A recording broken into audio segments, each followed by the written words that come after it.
Travis had been missing for days when he stepped out of the trees barefoot, silent, and breathing without air. His mouth opened, and Lena's exact voice came out, whispering, "I missed you." Then he turned and vanished into the woods. But what happened next will shock even those who thought they'd seen everything. But first, let's go back to the beginning. The first to arrive at the trailhead was Eli Martin, just past 7:12 a.m., exactly when he said he would. Punctual, controlled, methodical. Eli was the kind of 18-year-old who carried paper maps even with GPS, labeled his camp gear, and had pre-calculated water ratios for every person on the trip. His dad was ex-military. His mom taught chemistry. Eli operated somewhere between both worlds, precision laced with restraint. The only thing he couldn't plan for, really, was what would happen once they stepped off that gravel lot and into the trees. By 7:40, all five had gathered. Travis Blake, taller than the others, hoodie half on, half off, a lip ring he wasn't allowed to wear at school, showed up in a truck he couldn't legally drive without a licensed adult.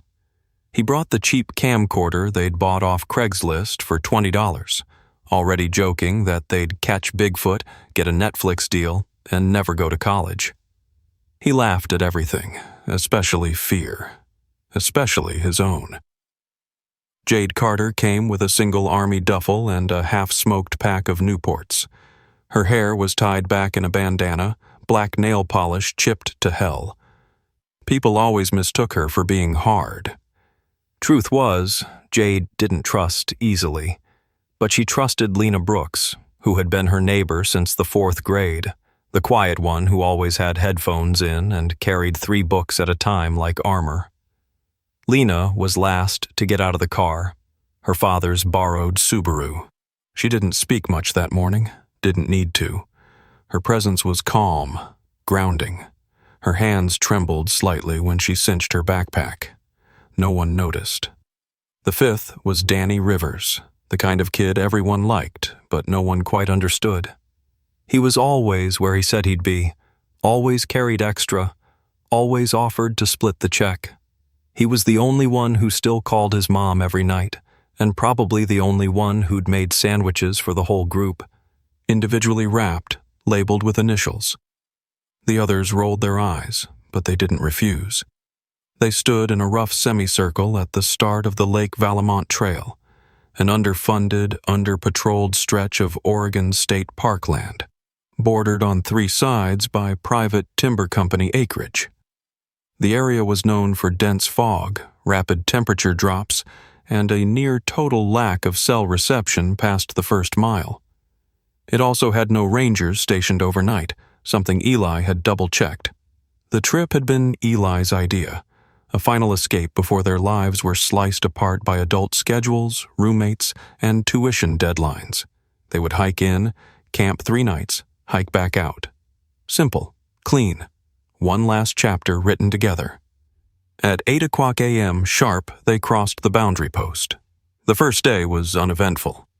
The trail climbed in slow, lazy switchbacks for 5 miles before leveling into a pine plateau where deer trails outnumbered actual markers. Eli navigated by map and sun. Travis filmed. Jade smoked without asking. Danny made sure no one left trash behind. Lena found a ring of moss around a dead oak and quietly pulled out her notebook, sketching its lopsided curve while the others set up tents. By sunset, they had a fire going. Their campsite was elevated, sheltered by rock outcroppings with a clear view of the lake below, a near-perfect mirror under a purpling sky. They roasted hot dogs, told half-hearted ghost stories, and passed around a flask that no one admitted to bringing. Laughter came easy. Even Lena smiled. Jade took a turn with the camera, zooming in on the lake. "It's too still," she said. "Like it's waiting," Danny added. Eli made a face. "You two are ridiculous." "No, seriously," Jade pressed, still filming. "That still? It's not normal. Not with this wind." There was wind, now that she said it, but the lake hadn't rippled once. The next morning, something small, almost forgettable happened. Travis's voice was gone, not hoarse. Gone. He gestured with irritation, grabbing a pen and scribbling on a napkin. Sore throat. No big deal. Eli, cautious by nature, suggested they hike back, just in case. Travis shook his head, made a crude gesture, and grinned. They stayed. Lena was the only one who noticed that the silence around them wasn't natural. The forest was too quiet. No birds, no bugs, no rustling beyond what they made. She mentioned it once, lightly, and Jade nodded but didn't reply. That was the thing about fear in a group. You never wanted to be the first to name it. That night, Danny left his sandwich untouched. The stars overhead were obscured by cloud cover, but it wasn't supposed to rain. Travis started coughing. The fire wouldn't stay lit. The camcorder sat on a log, aimed haphazardly at the group. Its red light blinked steadily. Recording. Just before they went into their tents, Eli checked the time. 9:03 p.m. He would never see another sunrise. The third morning started with silence. Not the kind born from sleeping forests or shy deer in the underbrush, but something wrong. Something missing. The sound of the wind didn't rustle the branches. There was no drip of lake water, no call of birds. Even the breeze felt fake, like air being exhaled by something trying to imitate nature. Eli noticed first. He crouched outside his tent, rubbing his fingers together, watching how the ash from last night's fire didn't drift the way it should. It floated straight up, in a thin, perfect line, then stopped midair, hung there like a thread suspended from nothing. He blinked hard. The line was gone. Maybe it was never there. "Anyone else feel weird?" he asked aloud. Jade stepped out of her tent, blinking against the light. "Define weird." He hesitated. "Like the sky's too quiet. Like we're inside a painting." Travis coughed violently behind them, bent over, face pale. He gestured to his throat, then gave a thumbs up, forcing a grin. His voice hadn't come back. Danny was already packing up. Neat, methodical. Wrapping his food, rolling the sleeping bags tight, like he was prepping for an exit that hadn't been announced. Lena, meanwhile, sat cross-legged near the fire pit, sketchbook open, eyes locked on a page she hadn't turned in 20 minutes. Eli looked at her. "You okay?" She nodded, slow, then added, "I think we should go. Now." Jade raised an eyebrow. "That's not like you. You love it out here." Lena turned the notebook around. Drawn in pencil were 12 circles, each nested inside the next. Not concentric, stacked, like a spiral staircase viewed from above. Around the edges were marks, claw shapes, human hands, eyes. "I didn't draw that," she said. Jade scoffed. "You're holding the pencil." "I woke up and it was there." No one laughed. They broke camp in silence. The hike back down should have taken 3 hours. They didn't make it to the first mile. Every turn in the trail felt off. Eli was using the same map, the same markers. He kept counting the trees aloud, naming the splits, retracing their steps with the calm focus of someone trying not to spiral. "See this tree? The notch in the bark? We passed it already. That means we looped." "But we didn't turn around," Jade said flatly. Eli looked at her. "I know." She didn't speak again. Travis filmed. Not everything, just fragments. A squirrel that froze mid-motion and didn't move for 3 minutes. A single leaf hovering 6 inches off the ground before drifting down like it forgot how gravity worked. He didn't show anyone what he caught. He just kept coughing. Lena didn't speak at all. She followed Danny, one hand on his backpack, the other curled into a fist. Every so often, she stopped to scratch something in the dirt with a stick. Symbols, never words. Eli erased them as they went. By midday, the forest changed. It wasn't visible. No sudden fog, no strange light. It was in the temperature, the weight of the air, the way sound didn't echo anymore. When Jade snapped a branch in frustration, the sound made no resonance. Just the crack. Then flat, nothing. As if the air swallowed sound before it could bounce. Danny whispered, "Do you feel like we're walking down?" They all stopped. Eli turned the map sideways. "We're on level trail." "No," Danny insisted, pointing at his boots. "But it feels like we're descending, like the ground's tilted." He was right. Their legs burned like hiking downhill, but the terrain was flat. Eli dropped his compass. It spun. No north. Just endless circles. No one said anything for a long time. When they reached the lake again, Jade dropped her pack and swore. They had walked 6 hours in the wrong direction, back to where they'd started. Their footprints, faint but unmistakable, still lined the perimeter. But something was different. The lake had changed. The water was still, yes, but now it reflected nothing. Not the trees, not the sky, not their own bodies. It was perfect black. Not water, not a mirror. Just absence. Eli walked to the edge, crouched, dipped his fingers in. They came back dry. "What the hell?" he muttered. Danny picked up a rock and tossed it in. There was no splash, just silence, then a single ripple that bent outward like heat distortion. Jade pulled out her phone. Still no service. The screen glitched, flashing symbols. For a brief second, the wallpaper changed. A photo that wasn't hers. A tent, a shape standing over it. She threw the phone. It hit the ground and broke in two. That night, no one set up tents. They sat together around a small fire Eli managed to coax from half-wet pine needles. No one looked at the lake. No one filmed. Travis lay on his back, breathing shallow, his face pale and damp with sweat. He mouthed something to Lena. She nodded, then shook her head. "What did he say?" Eli asked. Lena whispered, "He says she's watching." Eli's stomach turned. "Who's she?" Lena looked at him, and for the first time since they'd left the car, her voice trembled.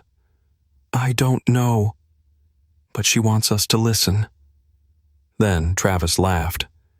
Except it wasn't his laugh. It was too low, too slow, like someone playing it back on broken tape. And then he was silent, just staring at the trees, blinking too slowly. They woke up in different positions than they fell asleep. That was the first thing Eli noticed. Jade had been curled near the fire with a knife in her boot and one hand gripping her hoodie string. But now she lay facing the lake, arms spread out, palms up like she was offering something to it. Danny sat against a tree, mouth slack, eyes unfocused, like he'd forgotten what he was.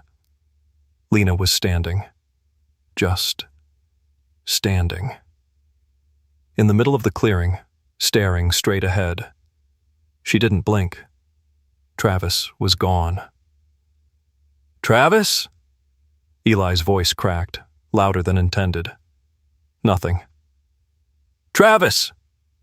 Still nothing. He checked the tents again. Empty. Checked the packs. His was still zipped. Lena's notebook was gone.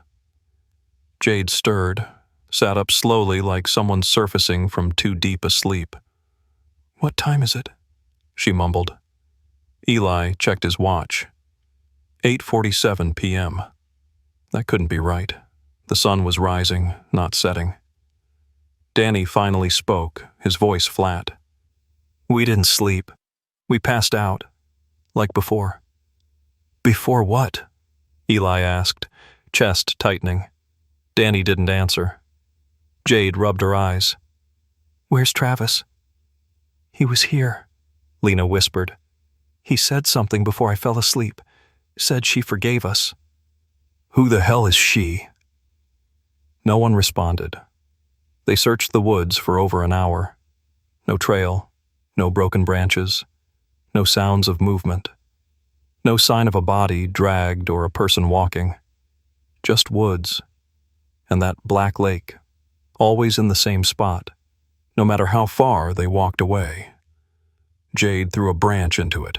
This time it bounced off the surface like rubber, then slowly sank, not into water, but into something thicker, like tar.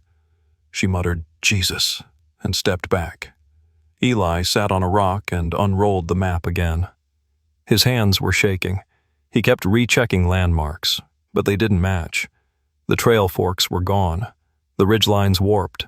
The printed compass rose had faded. He held it up to Lena. "This is wrong, right?" She nodded slowly. "I think it always was." "What does that mean?" Lena didn't look at him when she replied. "We never left the lake." At noon, Jade found Travis's hoodie. It was nailed to a tree, not pinned, nailed. A long, rusted railroad spike driven straight through the fabric into the bark. There was no blood, no sign of a struggle, but the hoodie was warm, like it had just been taken off. No one touched it. Eli counted the number of trees surrounding them. 12. He did it again. 12. On the third count, there were 13. He didn't say anything. Danny started talking to someone at dusk. Not to them, to someone just out of frame. He would angle his head slightly to the left, never make eye contact, and whisper under his breath. Sometimes he nodded, like he was receiving instructions. Jade called him on it. "Who are you talking to?" Danny blinked like she'd interrupted a phone call. "She's just trying to help. There's no one there. You can't see her," he said. "Not yet, but she can see you." That night he refused to eat, refused to sleep, just sat cross-legged, hands on his knees, humming quietly. A single note, over and over. Lena plugged her ears with torn fabric from her sleeping bag. Eli sat next to her, whispering numbers, latitude, elevation, sunrise times. Anything he could remember from the real world. Every fact was a tether. If he let go of them, he knew he'd float. On the fourth day, the air got thick, not humid, thick, like they were moving through water. Every step took effort. Their voices felt muffled, not quiet, but distant, like they were speaking into a room they couldn't see. Sound didn't bounce back anymore. At one point, Eli screamed, loud and long. His own echo didn't come back. Just a dry wind through the trees, and then Danny repeating the exact same scream 2 minutes later, same cadence, same pitch. But Danny hadn't moved. The camcorder turned up again. Eli found it hanging from a tree branch by its frayed wrist strap. It was on. Battery half full, lens cracked. The last recorded file was titled, "You Are Home." He hit play, static for 10 seconds. Then, a shot of their campsite. Empty. Then Eli walking through the trees, holding the camera, only he hadn't filmed that. None of them had. The clip was time-stamped for tomorrow. He turned it off. Didn't tell the others. By sundown, the trees had closed in. Not visibly, but the gaps between them had narrowed. Paths they'd walked twice before were gone. The dirt changed under their feet, went softer, darker, smelled like copper. That night, the fire wouldn't start. Every match snapped. The lighter just clicked over and over. Then Danny leaned down, exhaled slowly into the pit, and flame bloomed. No spark, no fuel, just his breath and ignition. They didn't speak. The flames didn't flicker. Sometime after midnight, Lena whispered, "I had a dream." Jade stirred. "We're awake." "No," Lena said. "This happened already. I saw this. We're stuck in a loop." "You mean like we're lost?" "No." She shook her head. "Not lost. Replayed." Eli sat up, heart hammering. "What do you mean, replayed?" Lena looked up at the trees. "They don't remember we're real." Eli had begun marking time in scratches. On his forearm first, one shallow nick for every hour. But when that got infected, he switched to the pine tree nearest the fire pit. Notches, grouped in fives. There were 27 by the time he noticed the bark had started healing over the older ones. That wasn't supposed to happen. Bark didn't regenerate that fast. Unless he'd been here longer than he thought. Unless he hadn't scratched them at all. He didn't tell the others. Jade had gone mute 2 nights earlier. Not by choice. It was as if something had removed the mechanism. Her vocal cords still vibrated, her lips still formed words, but nothing came out. She began writing messages in charcoal on the inside of her arm. Short ones at first. "Do not drink the water. They don't like noise. She mimics better now. We're forgetting too fast." She never clarified who she was, but they'd all begun referring to the entity in third person now. Never by name, only by function. It was an imitation, an observer, a thing built out of wrongness, pretending to wear skin. Danny had stopped pretending entirely. He no longer answered to his name. When asked questions, he smiled with the corners of his mouth only. He did not blink. He sometimes stood near the lake and tilted his head like he was listening to music none of them could hear. That morning, Lena collapsed, not from exhaustion or hunger, both of which were pressing, but because she said the trees had finally spoken to her. "They told me my brother's still alive," she whispered, eyes wide, voice so flat it felt dubbed. "But I never had a brother." She began drawing compulsively. Circles, symbols, staircases made of bone, looping spirals that terminated in open jaws. The pages tore from pressure. The graphite broke in her grip. Eli watched her for an hour. She didn't look up once. When he asked if she needed food, she replied, "I don't remember what food is." He sat beside her. "I think we're getting peeled." She nodded. "Layer by layer." The lake never moved anymore. No ripples, no birds, no fog. Just stillness, framed by the same 12 trees, always 12. Eli had counted them every morning since day 6. He had stopped calling it the lake. It wasn't a body of water. It was an eye. And it was open now. That night, the reflection finally changed. Not ripples. Images. Replays. Fragments of their first day. Jade tossing a marshmallow. Travis filming. Lena sketching. Eli turning toward the lens, smiling. Then blinking. Then staring straight into the reflection, even as the real Eli backed away from the shoreline in silence. It was replaying moments they hadn't yet lived. Lena didn't speak for hours after that. When she finally did, she only said, "She's learning how to be us." Jade cracked next. She hadn't slept in 2 days. Her lips were chapped open. She kept writing messages on rocks and leaving them along the edge of the fire. Messages to no one. Sometimes warnings. Sometimes questions. Once, "Which one of us didn't come with us?" No one asked what she meant. No one wanted to know. The forest began returning items that weren't theirs. Eli found a keychain near his boots, worn, faded, the kind given out at middle school graduations. It had his name on it, etched in childish block letters, but the school listed beneath didn't exist. Lena found a photo. 4 kids in camp uniforms, none of them recognizable. She stared at it for 10 minutes before asking, Do you remember this summer? Jade pulled a crumpled receipt from her sleeping bag. It was from a gas station in Arkansas, time-stamped 2 years into the future. The total, Zero's house. Danny smiled when they told him, "She's offering trades now." On what Eli believed to be the 9th night, though it could have been the 15th, Travis returned.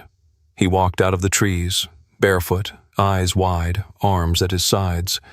He didn't speak. He didn't blink. He didn't breathe. His chest rose and fell, yes, but there was no air. No sound. No rhythm. His body moved like a puppet handled by someone who had only ever read about humans in textbooks.